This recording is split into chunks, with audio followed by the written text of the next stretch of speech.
তো তোমরা যদি আমার কমিউনিটি চেক পোস্ট করো, সেখানে আমি একটা খুব ইম্পর্টেন্ট পোস্ট করেছি আমাদের বাংলা ইন্ডাস্ট্রির জন্য, মেন স্ট্রিম কমার্শিয়াল সিনেমার জন্য। কারণ আমরা সবসময় মাল্টিপ্লেক্স নিয়ে পড়ে থাকি, কিন্তু এই সিঙ্গেল স্ক্রিনগুলো যেগুলো অনামি, যেগুলো নিয়ে কেউ খোঁজখবর রাখে না, সেখানে কি পরিমাণ লোক হচ্ছে, কি ধরনের কালেকশন হচ্ছে, এই ডেটাগুলো নিয়ে কেউ কোনো রকম অ্যানালাইজ করে না। তো আমি যেটুকু যা খোঁজ খবর নিয়ে করতে পেরেছি সেটা আমি আমার কমিউনিটিতে পোস্ট করেছি। তো চাইবো এটা প্রত্যেকে শেয়ার করো, স্ক্রিনশট নিয়ে দরকার হলে পোস্ট করো, কারণ এটা খুব ইম্পর্টেন্ট। এটা নিয়ে বেশি কথা হওয়া দরকার রয়েছে। এই যে আজকে মাল্টিপ্লেক্স আর সিঙ্গেল স্ক্রিনের কালেকশনের মধ্যে এতটা তফাৎ নিয়ে যে এতটা কথা বলা হচ্ছে, কেউ বাস্তবটা ভেবে দেখছে না যে এই সিনেমাগুলো মাল্টিপ্লেক্সে চলার সিনেমার থেকে বেশি সিঙ্গেল স্ক্রিন অনেক বেশি রেসপন্স হয়তো আনছে। আজকে আওয়ারা ফাওয়ারা তো কালেকশন করেছে, এটা তো জানানো হয়েছিল যে অফিসিয়ালি এগুলো 12 কোটি 13 কোটি রংবাজ একটা হিউজ কালেকশন এগুলো যে করেছিল। তখন কি মাল্টিপ্লেক্স সত্যি কথা বলতে গেলে ছিল না। লোকে বরাবরই বাংলা সিনেমা সিঙ্গেল স্ক্রিনে দেখে, সিঙ্গেল স্ক্রিন থেকে কালেকশন এসছে। এবং তখন যে পরিমাণ সিঙ্গেল স্ক্রিন ছিল তার থেকে সিঙ্গেল স্ক্রিনের সংখ্যা কমেছে, যে কারণে কালেকশন একটু হয়তো প্রভাব এসছে। এটা নিয়ে কোনো সন্দেহ নেই। তো এবার এই ভিডিওতে একটা এমন ব্যাপার নিয়ে কথা বলবো যেটা খুব দুঃখজনক। কারণটা কি, এই যে বাংলা ইন্ডাস্ট্রি এখন মাল্টিপ্লেক্স মাল্টিপ্লেক্স নিয়ে পড়ে রয়েছে। সবাই যখন বক্স অফিস নিয়ে কথা বলছে, মাল্টিপ্লেক্স মাল্টিপ্লেক্স নিয়েই পড়ে রয়েছে। মাল্টিপ্লেক্স কালেকশন কম হয়েছে মানে সবাই ধরে নিচ্ছে এই সিনেমা কিছু করতে পারেনি। এটা খুব বিপজ্জনক, প্রচণ্ড পরিমাণে বিপজ্জনক। এবং বলে রাখি, বাংলা সিনেমার জন্য মানে মেন স্ট্রিম কমার্শিয়াল সিনেমার জন্য মাল্টিপ্লেক্সে কোনো জায়গা নেই। সেই সিনেমা ভালো রেসপন্স আনুক না আনুক, এটা প্রমাণিত। এইসবের ভিড়ে দাঁড়িয়ে চেঙ্গিস যে মাল্টিপ্লেক্স থেকে 1.5 কোটি মানে 1 কোটি যে কালেকশন করতে পেরেছিল, সেটাকে আমার তরফ থেকে সাধুবাদ, সত্যি কথা বলতে গেলে। কিন্তু বাংলা কমার্শিয়াল সিনেমার জন্য মাল্টিপ্লেক্স কখনোই একটা নাম্বার ওয়ান অপশান নয়। সেখানে যতই টিকিট প্রাইস হাই হোক, সেখান থেকে যতই কালেকশন বেশি হোক, মাল্টিপ্লেক্স ছাড়তে হবে। মাল্টিপ্লেক্স থেকে কালেকশনের ওপর ভরসা করা ছাড়তে হবে। কারণ প্রথম কথা, এই মাল্টিপ্লেক্স কখনোই বাংলা সিনেমার পাশে দাঁড়াবে না। আজকে আপনারা ভেবে দেখুন, এই মির্জার মাল্টিপ্লেক্স পার্টনার কারা? PVR INOX. কিন্তু একটা জিনিস থেকে অবাক হলাম, সাধারণত আমরা জেনে এসেছি যে যখনই একটা সিনেমা প্রথম সপ্তাহে একটা ডিসেন্ট মানে আনে, একদম ফাঁকা নেই, মোটামুটি লোকজন প্রত্যেকদিন হচ্ছে, সেটাকে পরের সপ্তাহে শো বেশি দেওয়া হয়। আবার অপরদিকে যদি যে সিনেমাগুলোর শোকে বেশি শো দেওয়া হয়েছিল, বিএমসিএম বলি বা অপরদিকে ময়দান, সেগুলো যদি খারাপ রেসপন্স থাকে, ওই শোগুলোকে অফ করে যেটা বেটার চলছে সেটাকে আরও বেশি করে শো দেওয়া হয়। এমনটাই শুনে এসেছি। কিন্তু মনে হয় বাংলা সিনেমার জন্য, বাংলা মেনস্ট্রিম কমার্শিয়াল সিনেমার জন্য নিয়মটা আলাদা। এখানে সেই জিনিসটা হয় না। আজকে মির্জা প্রথম সপ্তাহে যে রেসপন্স ছিল, সেটা কিন্তু কোনো অংশে ফেলে দেওয়ার মতো নয়। একটা মানে মেনস্ট্রিম কমার্শিয়াল সিনেমা যেখানে নাকুচু দর্শকরাই বেসিক্যালি যায়, বেশি বেশি যাদের টাকা পয়সা রয়েছে তারা যায়, সাধারণ মধ্যবিত্ত দর্শক দেয় না, তারা টিকিট কেটে মির্জা দেখতে যাচ্ছে, কম হোক কিন্তু সেটা হয়েছে। তো সেখানে আজকে একটা ভালো রেসপন্স আসার পরেও মোটামুটি সেকেন্ড সপ্তাহে আমি একটা জিনিস লক্ষ্য করলাম, বিএমসিএম আর ময়দান যেটা কলকাতা জুড়ে চলছেই না, সেটার কোনো পরিমাণ শো কমানো হয়নি। সেগুলোকে ভরিয়ে ভরিয়ে শো দেওয়া হয়েছে। যেরকম ছিল সেরকম, তার থেকে হয়তো একটুখানি হয়তো 10% কি 20% কমানো হয়েছে।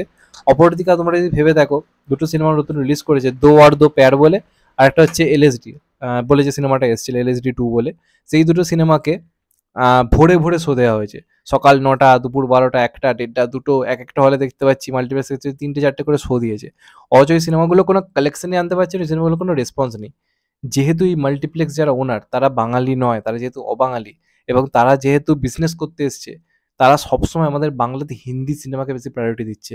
সেই সিনেমাটা একটা হাই ক্রেজ থাকা বাংলা সিনেমা থেকে যত কম ক্রেজই হোক না কেন, সেটাকে অনেক বেশি শো দেওয়া হচ্ছে। যে কারণে আজকে দোয়ার দো প্যার, যেটা কেউ দেখতেই যাচ্ছে না, পুরো ফাঁকা, ওয়াশ আউট যাচ্ছে। ময়দান কেউ দেখছে না, বিএমসিএম কেউ দেখছে না, LSD 2 কেউ দেখতেই যাচ্ছে না। সেইগুলোকে দেখুন কত বেশি শো দেওয়া হয়েছে। অর্থাৎ তার থেকে মির্জা, এই কটা যে কটা সিনেমার আমি নাম নিলাম, বিএমসিএম আর ময়দানের থেকে তো মির্জা অনেক অনেক বেটার কালেকশন করেছে, অন্ততপক্ষে নর্মাল টাইমের কথা যদি আমি বলি। আর দো আর দো প্যার, LSD 2 তো চলছেই না, অথচ মির্জার শো বাড়ানো হলো না। সব থেকে বড় কথা, মির্জার শো বাড়ানো হলো না। এর মানেটা কি বোঝাচ্ছে আপনারা বুঝতে পারছেন? যে মাল্টিপ্লেক্সে বাংলা সিনেমার কোনো দাম নেই, মেন স্ট্রিম কমার্শিয়াল সিনেমার, সেটা চলুক বা না চলুক। আজকে আমি নিজের চোখে লক্ষ্য করেছি, পিভিআর আবনিতে ঈদের দিন, রোববার দিন, এই দিনগুলোতে ভালো রকম লোক হয়েছিল। কিন্তু তারা হঠাৎ করে আমি দেখলাম সোমবার মঙ্গলবার থেকে নর্মাল দুপুর 2:30টার শো করে দিল। প্রাইম টাইম ছিল, বিকেল 5টা না কটার শো ছিল, সেটা থেকে হঠাৎ করে কমিয়ে দিয়ে 2:30টার শো দিয়ে দিল। আর বিএমসিএম ক্যারেক্টার শো তারা বাড়িয়ে দিল। তো এইগুলো না খুব বাজে হচ্ছে, প্রচণ্ড পরিমাণে বাজে হচ্ছে। এটা নিয়ে কিন্তু ভাবার সময় হয়েছে। আজকে মির্জা যদি একদম না চলতো, যদি সেন্টিমেন্টালের মতো অবস্থা হতো, তাহলে মেনে নেওয়া যেত। কিন্তু আজকে প্রথম সপ্তাহে একটা মোটামুটি রেসপন্স আনার পরও যে সিনেমাটাকে সেকেন্ড সপ্তাহে শো বাড়ানো হলো না, উল্টে যে সিনেমাগুলো কোনো হাইপ নেই সেগুলোকে ভরে ভরে শো দেওয়া হচ্ছে, তখন সত্যি অবাক হতে হয়। কারণ এটা বাংলা, এবং এখানে বাংলা সিনেমা ক্রমশ হিন্দি ইন্ডাস্ট্রিতে পরিণত হয়ে যাচ্ছে। এবং সবথেকে অবাক কথা, বাংলা সিনেমার বদলে যে হিন্দি সিনেমাগুলোকে শো দেওয়া হচ্ছে, সেগুলো কোনো রেসপন্স নেই। আজকে জওয়ান, পাঠান, ডাঙ্কি, সালার বা ওয়ার 2 হলে মেনে নেওয়া যেত। কিন্তু যে সিনেমাগুলোকে শো বেশি দেওয়া হচ্ছে সেগুলো তো কোনো ক্রেজ নেই। সেখানে দাঁড়িয়ে বাংলা সিনেমা যেটা ক্রেজ তুলনামূলক বেশি, আজকে আপনারা বুক মাই শো চেক করে দেখুন আইনক্স সাউথ সিটিতে কি পরিমাণ লোক হয়েছে। বিকেলের শো গিয়ে চেক করে দেখুন। তা সত্ত্বেও শো বাড়ানো হচ্ছে না। তো এরপরও আপনারা মাল্টিপ্লেক্স নিয়ে পড়ে থাকুন, মাল্টিপ্লেক্স নিয়ে নাচানাচি করুন, আর সিঙ্গেল স্ক্রিন শেষ হতে থাকুক। সিঙ্গেল স্ক্রিন শেষ হয়ে গেলে বলিউডে কিছু যায় আসবে না, সাউথে কিছু যায় আসবে না। ওই সিনেমাগুলো দর্শক রয়েছে মাল্টিপ্লেক্সে গিয়ে দেখার মতো। বাংলার কমার্শিয়াল সিনেমার একমাত্র ভরসা কিন্তু এখন সিঙ্গেল স্ক্রিন। সেটাকে বাড়ানো হোক। আমি আমার যে কমিউনিটি পোস্ট সেখানেও লিখেছি, প্রত্যেকটা এলাকায় ইমিডিয়েটলি, বাঁকুড়াতে বেসিক্যালি, বাঁকুড়ায় হিউজ দর্শক রয়েছে, মেদিনীপুরে হিউজ দর্শক রয়েছে, এছাড়া আরও বহু এলাকা, কত বড় আমাদের বাংলা, সেখানে সিঙ্গেল স্ক্রিন নেই বললেই চলে, এমন বহু এলাকা রয়েছে। সেখানে সিঙ্গেল স্ক্রিন দেওয়া হোক, তাহলে সেখান থেকে সেই কালেকশনগুলোকে অ্যাড করা শুরু হোক। যুগের সঙ্গে যখন সব কিছু পাল্টাচ্ছে, তাহলে সিঙ্গেল স্ক্রিনের কালেকশনও অ্যাড করা শুরু হোক। জানি একটু খাটুনির কাজ, কিন্তু করা উচিত।